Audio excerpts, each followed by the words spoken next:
Bonsoir à tous. Le projet de loi instaurant le pass sanitaire a été adopté dimanche dernier dans une version assouplie. À l'issue de plusieurs jours d'examen parfois intenses, le Sénat est parvenu à imposer plusieurs allégements comme la suppression des licenciements. Le projet de loi sur le pass sanitaire doit maintenant être présenté au Conseil constitutionnel le 5 août.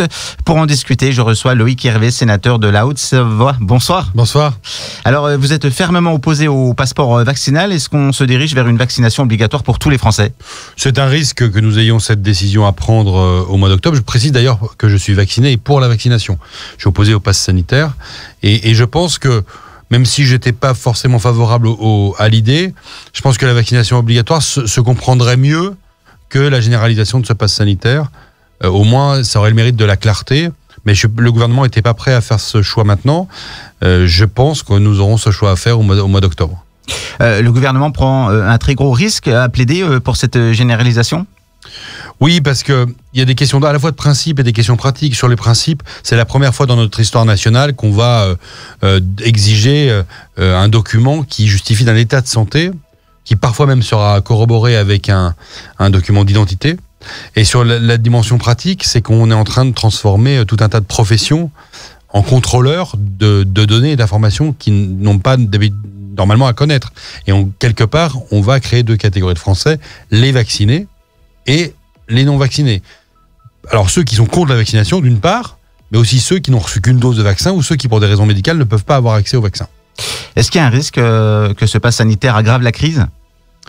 Moi, je trouve que l'état du pays, après plusieurs mois de crise sanitaire, l'ambiance m'inquiète. Et oui, effectivement, ce type de mesure n'est pas de nature à créer la confiance qui permet d'avoir une société qui fonctionne bien. Moi, je suis très attaché à la responsabilité individuelle, je suis très attaché au comportement citoyen. C'est d'ailleurs pour ça que je suis vacciné, c'est pour ça que je suis pour la vaccination. Mais de là à créer une espèce de suspicion généralisée de la part de certains Français vis-à-vis de leurs prochains, ça me pose une vraie difficulté théorique et pratique.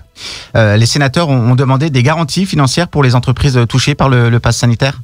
Oui, parce qu'on voit dès la mise en place de ce pass sanitaire, ou avec le décret qui a été pris il y a quelques jours maintenant, que la fréquentation s'effondre dans les parcs d'attractions, dans un certain nombre de lieux, et on verra la même chose avec la restauration dès le milieu du mois d'août. Donc il y a une vraie nécessité d'accompagner cette décision que je n'approuve pas par des mesures économiques.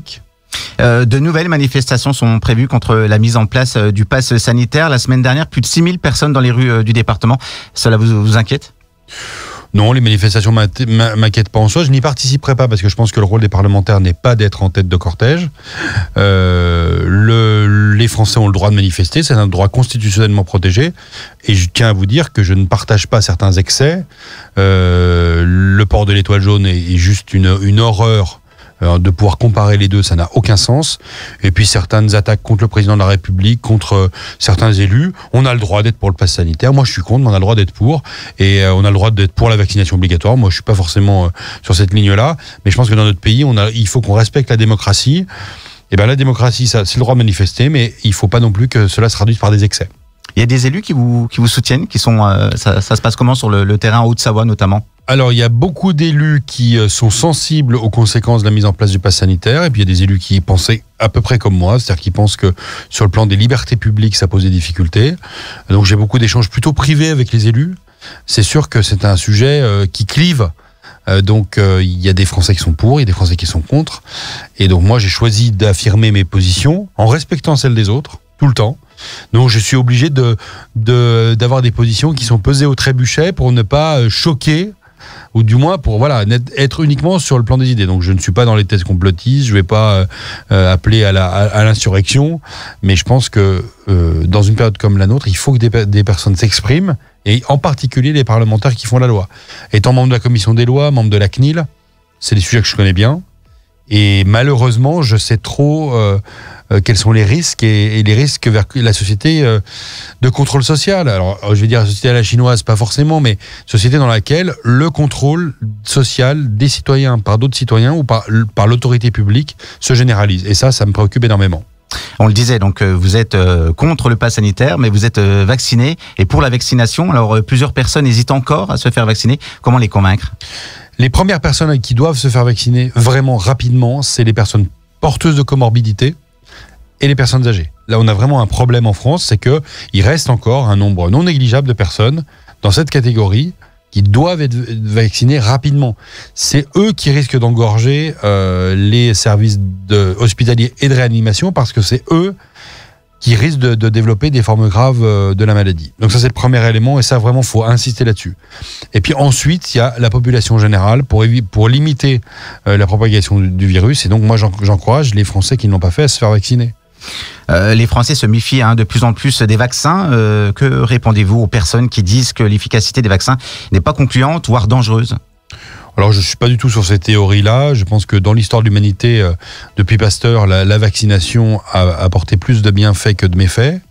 Et donc, je pense qu'il faut avoir un discours de confiance et que dans notre pays, une politique de santé publique, elle est menée par la confiance. C'est pour ça que je crois beaucoup aux médecins généralistes, je crois beaucoup aux élus locaux qui s'impliquent.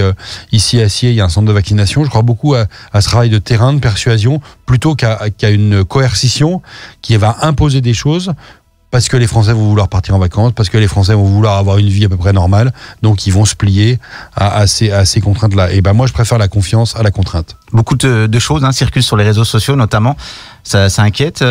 Beaucoup de gens hésitent aussi à se faire vacciner à cause de ces choses qui circulent sur les réseaux sociaux. Bien sûr, il y a des tests complotistes, des tests conspirationnistes, il y a des gens qui pensent que le Covid n'existe pas, etc. Bon, je les laisse croire que la Terre est plate et que le Soleil tourne autour de la Terre. Mais il n'y a pas toujours des gens qui croient que la Terre elle est plate dans les manifestations. Mais vous faites. Ah non, alors ça c'est vrai. Par contre, vous faites un sondage dans la rue pour demander si la Terre est plate ou ronde, vous avez 30% des gens qui vont répondre qu'elle est plate. Donc non, dans les manifestations, il y a de tout. Il y a des gens qui font de la récupération politique. C'est pour ça que j'y vais pas. Je veux pas qu'on m'accuse de faire de la récupération politique. Il y a des gens qui ont d'autres intérêts que les intérêts purement du débat sur le pass sanitaire. Et puis il y a des gens de bonne foi. Il y a des familles, il y a des gens qui pensent. Il y a même des vaccinés qui manifesteront samedi, des gens parfois avec lesquels je suis en contact, qui m'expliquent que eux, comme moi, considèrent que la vaccination est une bonne chose, ils sont eux-mêmes vaccinés, mais que le pass sanitaire, c'est-à-dire la nécessité de prouver régulièrement dans la journée, dans la vie quotidienne, qu'on a reçu ce vaccin, ne leur convient pas